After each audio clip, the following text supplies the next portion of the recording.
these guys from a podcast called This Podcast is Making Me Thursday Want to Talk to You. And I think and I said, you don't have to tell me what it's about. I said, if it's called This Podcast is Making Me Thirsty, you definitely don't need to tell me what it's about. And I'm going on. This is what I want to do. It's a Seinfeld podcast. It's called This Podcast is Making Me Thirsty. But I thought, this is what a podcast should be.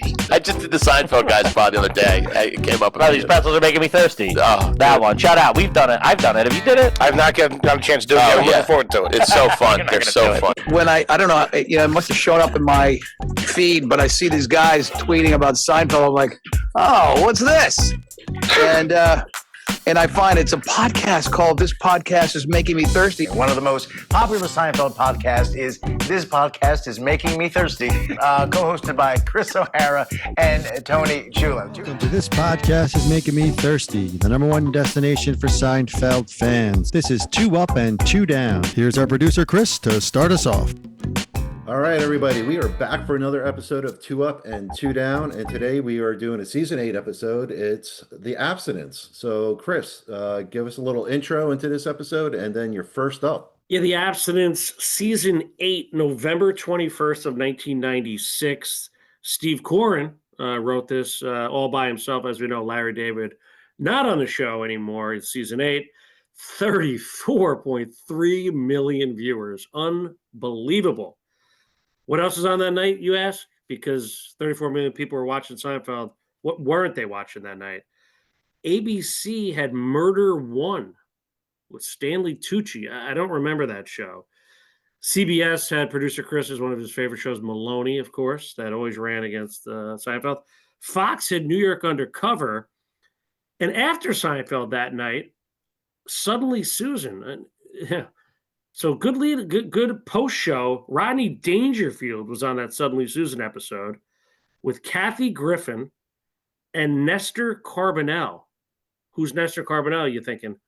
That's Shannon Kenny, friend of the show, husband. He was on Lost, all that stuff. Melrose, right? No, one of those things? No, Melrose. Nothing like that? No, Lost. So yeah, Shannon Kenny, the Australian, married Nestor. There you go. Big night. I think he comes in our episode when we talked to her, didn't he? That's right. Hell of a guy. So here we go, folks. 2 positives of the show and 2 negatives. This is a fun one, man. Season 8. Look at me. I'm a little happy about talking Season 8 today. So here we go. A lot going on in this episode. But you know what? I mentioned this is November of 96. So a month earlier, a big thing happened, and it was the Yankees winning the World Series. So I'm going to go Bernie and Jeter making an appearance. I mean, at the time, you're like, wow. And I did read, I brought this up to Tony, I wasn't sure if it's true. Someday we'll find out that Wade Boggs was also in the script, but he didn't make it. So, which was fine. At the end of the day, he's a Red Sox, but having Jeter and Bernie there, incredible, right? I mean, yeah, Bernie, you're the one that put us in that Ramada in Milwaukee. Love that line. And again, for you old American League fans, Milwaukee is an American League team. They're now in the NL. Completely bizarre to me, but be that as it may, young Jeter getting a chance right there as a rookie, right? Jumping in, and George obviously doing the famous line, in 6 games, and then hitting his home runs that everyone loves now on social media. We get it, but I think it was a fun little guest appearance by the Yankees. It was good to see. So that's my first up. Yeah, it's great that they continue to bring back Yankees, Tartagle, O'Neill, and now these two. So yeah, it's always a great when they do those sports references on the show. So yeah, great scene there. So Tony, over to you. What's your first up? Yep, I wrote that down too. I mean, Bernie, you can't go wrong with Bernie from my book. Yeah, I wrote the similar thing. It was a fun episode. A lot of guest stars, a lot of things packed in here. And that's where I'm heading with my first up, I think. Late seasons, you're going to get a lot of guest stars, 8 and 9. They bring these people in. I got to give my first up to Odenkirk, Bob Odenkirk, plays the doctor.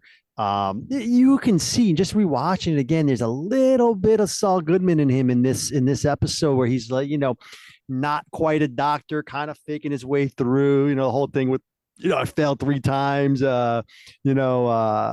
that same little vibe there. And I just like his ending with Elaine, where he's just like, it's always been a doctor's dream to, break up whatever they're going out with to find someone better. Kind of pulls the old switcheroo on her.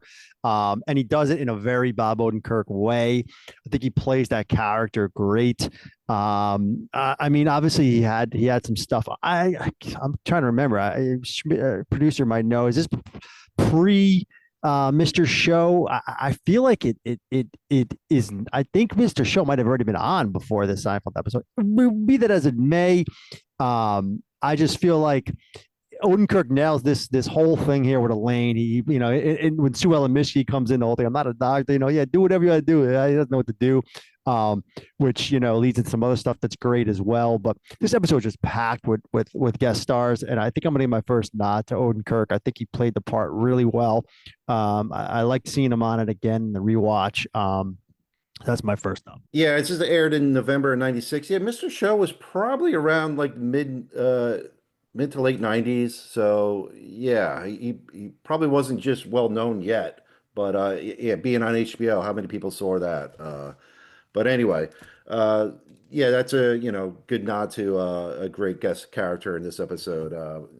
Ben, the doctor that Elaine dates. So Chris, it started in '95, Mr. Show. Pretty much same exact time, '95. But yeah, like I said, being on HBO. Yeah, how many people remember that? Unless you go to like YouTube now and watch it. But Chris, back to you. What do you got for your second up? That's right. I was watching Fraggle Rock on HBO back then. But and it's funny, Ben, you mentioned he was based on, it looks like Steve Corrin, who wrote it. One of his friends failed to become a doctor multiple times, so that's where that kind of real life writing came from. Which Mandel, Melman, you name it, everyone we've spoken to saw that to be true for this incredible show. So here we go. But you know what? Guest stars. You know what? Deborah Jo Rupp. The whole thing, Career Day. She's annoying in a good way. Like she's so Jerry like trying to hang up the phone on her and everything. And then I'll weave it into, I loved Jerry getting kicked out of the school day and with the fire drill, and he got in line and starts walking like that. I mean, single file, Jerry. Like it's like he was just a kid again, and that's what the show's all about. It's about like just being a kid. And this episode kind of brought that back, Season 8 rarely does that, but it was just great to see. I loved Edward R. Murrow Middle School, the whole thing. By the way, fun fact about Edward R. Murrow Middle School, one does not exist. There is an Edward R. Murrow High School, and you'll never guess who's an alumni of Edward R. Murrow High School. None other than Marissa Tomei. So nice little connection, nice little weave in there. But good to see. Either way, they used the high school as the backdrop of that scene. So I'm going Deborah Jo and kind of the whole Career Day thing. I thought was pretty funny. Yeah, thank you, Chris. Good up there. So Tony, back to you. What do you got for your second up? Yeah, I wrote that down too. I enjoyed it. I thought it was fun. Letterman call at the end. I'm surprised Letterman even did it. Letterman was on CBS at that point. Hated NBC. Just doing Jerry a favor, obviously. Obviously, and it's interesting. I believe I read. I think Jerry was still kind of mad at Leno early on. They wanted to go have a thing with Leno, and Leno wouldn't do it. Obviously, he does it later with the trip, but early they wanted to have him. I think he kind of had a thing there, and maybe that's why he brought Letterman in. Who knows? But you gotta love. I thought Jerry was great. He's in there. I was gonna give Rupp an up as well. Rupp an up. That's a good one. But again, packed with guest stars. Sue Ellen comes in. Obviously Jackie Childs. Just incredible packed season 8 episode as far as guest stars go. I don't really have. I'm looking through my next up, and I can't give one line. That's not really a good thing there. So. I'm gonna go my next up. I'm gonna go with and O'Hara like this one. I thought you were gonna go here actually, but you didn't. Friend of the show, Larry. Coming in, does his thing. I kind of prefaced it before with Odenkirk, but I like how they really used Larry in this episode. Manley, friend of the show, great guy, does his thing there, yelling at them in the yelling at Elaine in the what's the guy's name? Not Julio. What's his name? Carlito? I wrote it, yeah, Carlito. I wrote it down. Carlito, poor little Carlito over there, Larry's looking out for his employees. I love it. Carlito's down. Just always this is one of those kind of callbacks I enjoy. I think if you're going to do something in Monks and you have a chance to have Larry kind of reprimand them, you got to do it. And so I love seeing it. He does the same lean in, does the same thing he always does, but let you know he's still around. He's running things, which we love. He's a great guy. We had a great conversation with him. And that doesn't usually sway you, and it's but it's just great to see him on screen. I think his presence in Monks, letting Odenkirk have it. I gave the up to Odenkirk, and I think a lot of it has to do with the way Larry handled the situation with Elaine. Poor Carlito. Season 8. I can't go too much with ups here. That's what I got. I got a few things written down, so that's going to be my second up. All right, shout out to Lawrence Manley, who played Larry, the cook at Monks. Well, definitely always great to see him on Seinfeld. I would have gave this episode an up because of another guest star, Alex Trebek. I'm a big Jeopardy fan, so definitely gets my nod there. So, Chris, we're going back to you. What do you got for your first down? Yeah, and of course, you can be swayed. Gee, we're human. We interview these people, and it humanizes them and the show. So, and I did have I wrote Sue Ellen, great to see. And I wrote Larry kicking out Kramer. I loved it. So I had them as ups. Okay, downs. Here we go. I'm taking the cold open. I mean, we talked about this on our cold open show a few weeks back. Check that out on YouTube and wherever you get your podcast. But eating Kramer versus George, he's so dumb. It just kicked off an episode. And this is one of those I talk about. I'm like, I see the cold open. I'm almost tempted to turn it off. Glad I didn't with this one, but this was as bad a cold open as you can get. Them sitting on the stoop we talked about, like these. They're never on a stoop, but then they're on these stoops outside. During these cold opens. But the whole, I'm meaty or whatever the lines were, it was just so bad. So the cold open. Never liked it. Didn't like it live. Don't like it on a rewatch. I'll probably never watch it. Hopefully, I can just skip through it and get right to the first scene there with Larry kicking out Kramer, the whole thing. So that's my first down. I think it was an easy one, but I had to take it. Yeah, it definitely came to my mind as being probably a down for you guys. So yeah, I definitely agree with you there. Tony, over to you. What do you got for your first down?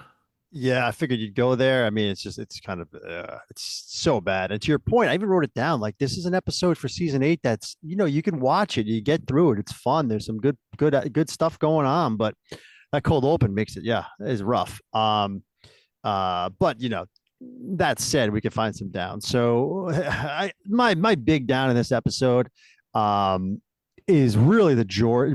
It's kind of a big down, but it's George. I mean, even if you're gonna go with the premise that he's abstinent from sex, I like kind of his line, about usually it's my choice. I'm a camel. What does he say? I'm a sexual camel. Solid line, but mono. That's what we're going with. I mean, was that supposed to be funny that it's that dumb of a thing to go with? Like, I don't think it is because it didn't really play that part of it. She says mono. Well, no, the count like. This is what we're doing. Some middle school, high school thing. What are we doing? Like, that's why they can't have sex. He's a grown man. Like, you're going to want it. You're going to get this is kind of O'Hara down. I mean, what are we doing here? Mono? Like, come on. And then the whole thing. I know you love Alex Trebek, and I know we all love Jeopardy, but I didn't like that whole Jeopardy stuff. I just didn't like George at all. I mean, there's no way around it. I just thought it was a little, simple joke from a simple man. I mean, it carried on. I know it was the episode, but I just didn't love it. And I didn't love that they started it with the mono stuff. Because to me, you either got to go funny, like maybe she got hurt or she has something or disease or something different than just mono. It just seemed like in a weird way, the easy thing to choose, but also the worst thing to choose. Like, as you're talking it through, like why is he going to abstain from sex? And the answer is mono. I don't know. From there, you kind of lost me. And then it just became just this running joke that he's getting smarter, which again, I get it, and it's, the hitting stuff is great with Bernie, but a little too much there with Wolfram and the whole thing there with Jeopardy. I don't know. It falls flat with me. So that's my first down.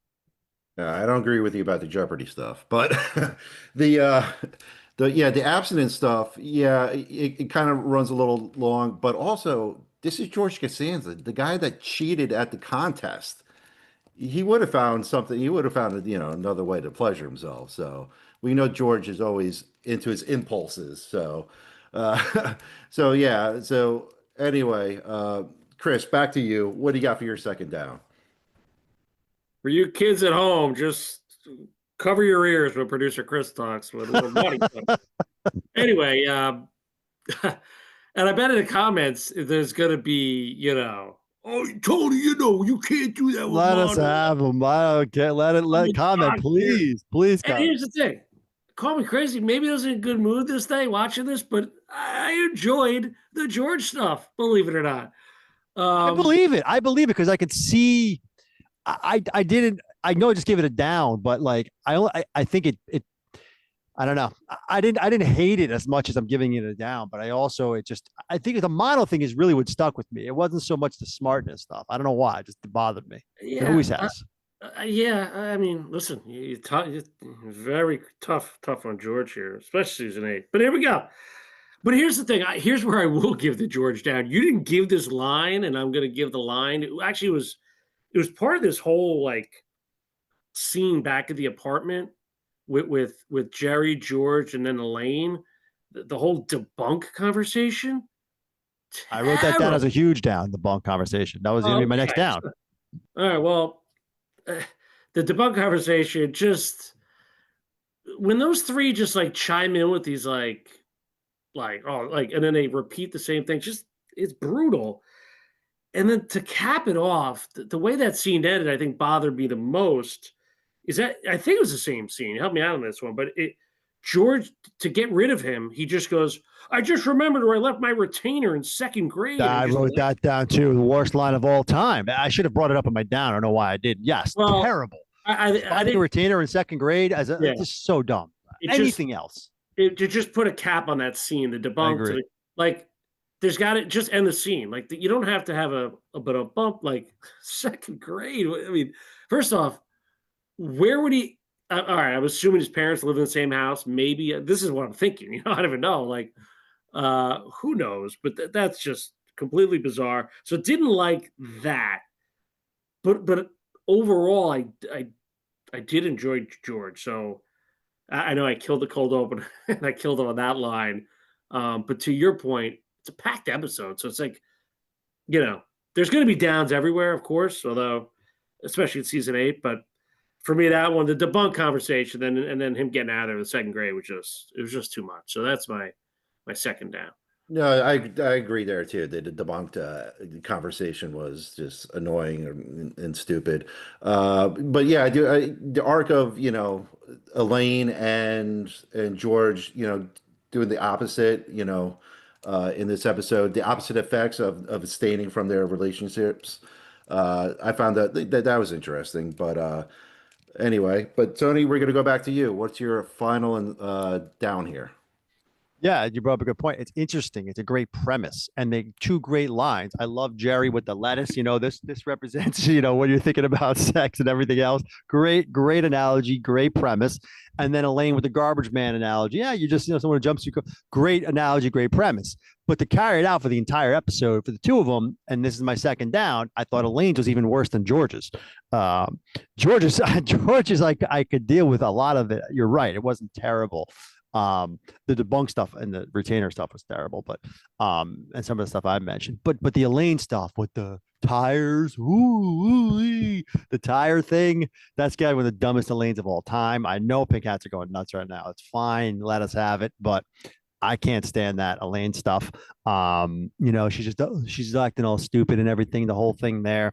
I just thought it was worse than the George stuff. Again, the premise is great, but this is what happens in season 8, season 9 is they have a great premise and they just beat it to death and they throw every joke they can at it. And it's like punchline joke kind of stuff. And, to me, I gave Odenkirk the up because I thought at least she had that. He was way better than the chick, what George was. It was more George stuff. With Elaine, at least she had Odenkirk to play off of a little bit with that. And then she finally, ready to do it. And he's like, I'm out of here. It was kind of funny. I told you it was my output. I thought Elaine playing dumb. It's kind of like Elaine playing drunk in the Betrayal one, which is another terrible, down. This kind of gave me those same vibes. I'll take Stella any day. That Elaine over this kind of fake and being dumb stuff. So that's my second down. All right. Thank you, Tony. Chris, back to you. Why don't you give us your final thoughts here and wrap it up with a grade? Yeah, the Elaine stuff, the tire stuff was ridiculous, but I did enjoy her opening scene with Odenkirk and saying, "Well, can I introduce you as a doctor?" Like, yeah, she had great line. She had some good moments there. So listen, fun episode. The fire drill, Sue Ellen, Larry, Deborah Rupp, Jeter, Bernie. Dude, we didn't even talk about a friend of the show, Phil Morris. I mean, he came back with a bang. I almost gave him an up. I was close to giving him an up, but yeah. Listen, I mean, pushing Kramer out the door, and then Kramer's like, "Tobacco company," and what'd you say? Like, if that guy doesn't make you smile every time you watch an episode of Seinfeld, then you got something wrong with you. I mean, what was his line? I've always, what I say here, Jackie, I've wanted a piece of them for years, your face is my case. I mean, just classic Jackie Childs. I mean, Steve Coren wrote, anyone can write for Jackie Childs, if that makes sense. He might have written for himself. I don't know. That guy, Phil could just ad lib and do his thing. So thought he was great. I even enjoyed the ending. I know it was just a nice little bow on it. Kramer pissing him off again in the cab. I always like when they're in a cab together, right? Who told you put the bomb on? Like, and this was like, oh yeah, we had a nice little conversation and all, Times Square. Again, was it as good as I'll take it with the coffee? Probably not, but I think it put a nice little bow on that, a nice theme. For some reason, I enjoyed it. So yeah, Kramer, I'm hideous. The whole smoking thing. So listen, a lot. Tony mentions a lot going on in this episode, right? Odenkirk, Letterman. I mean, you name it. I mean, it was just like a fun episode. And listen, nobody has been tougher on season 8 than this guy. Okay. You know what? The Abstinence, first time ever, a B-. We're going pretty high here. I think historically, if you look at my averages, might be F's and D's, but this one got me. Maybe it was Odenkirk. Maybe it was Bernie. Maybe it was the fire drill. I don't know what did it, but the Elaine tire stuff and George running home, the second grade retainer, didn't weigh it down the way they usually do in season 8. Is what I'm trying to tell you. Jerry was Jerry, Kramer was Kramer, and I think there was enough there. So B-, baby. Yeah, that's great to hear because I enjoyed this episode, and I know you guys are tough on season 8, and we didn't even mention the whole Kramer storyline of him getting kicked out of Monk's, and then forming his own, smoking lounge in his apartment, and I just loved all that stuff. So, I think that what makes it a great, fun episode, like you said, for season 8. So yeah, that's I think a fair grade also. So Tony, over to you. What do you got for us? Yeah, the way you were talking though, I thought you were going all the way up to B+ or something. The way you were talking, so interesting that to you is like the best you're gonna do for season 8. Because I will get there, but like this isn't the best season 8 episode, so I want to see how high you can go in season 8. Because to me, this is a good episode and it's a fun episode. I agree. It might be the best, baby. It All might right, be. that's we'll get it there. We'll go there, but we'll see. Listen, I like the episode. I think it's fun. For every reason we mentioned. What we didn't mention, and probably the best line in the entire episode, is why does Radio Shack ask you your phone number when you buy batteries? I mean, one of the best lines of all time. I use it all the time. I believe it was in our best lines bracket. I don't think it made it that far, but love that line. The thing you mentioned with Elaine, she also says when he goes, "I'm not really a doctor," she goes, "Well, I'm not really that attracted to you." Then great line by Elaine. Good little comeback right there. Like we said, Sue Ellen, Jackie Childs, I mean, Larry, Deborah Jo Rupp, Odenkirk. I mean, they just piled this episode in. They gave us Bernie. Listen to me now talking up season. I mean, the cold open is one of the worst of all time. The bunk stuff is very similar to cold open, and it sucked. The retainer thing was terrible. But as O'Hara mentioned, there's enough there. I mean, the lettuce joke I love. I like the analogy with the garbage man coming, throwing Carlito and Larry. I mean, I hate to do it because it's, we try to, sway each other, but I had the same grade. The way he was going, I thought he was going crazy. I think I think a B- is fair for this episode. I think it's a solid season 8 episode. There's enough there. A great line. Sexual Camel's a great line. The Kramer stuff with the smoking, I don't think I love it as much as producer Chris does, but because it gets played out, but I do love bringing Jackie Childs in. Come on. You should come over. It's pipe night. Come on.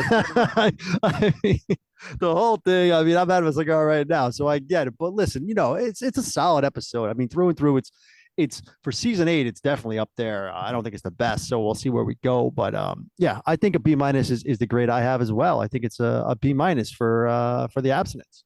Well, there you go, Thirsty fans. I think if there's a season 8 episode we could all agree on to watch and enjoy, it's this one, The Abstinence. So thanks for tuning in for another episode with us, and we'll see you on the next one.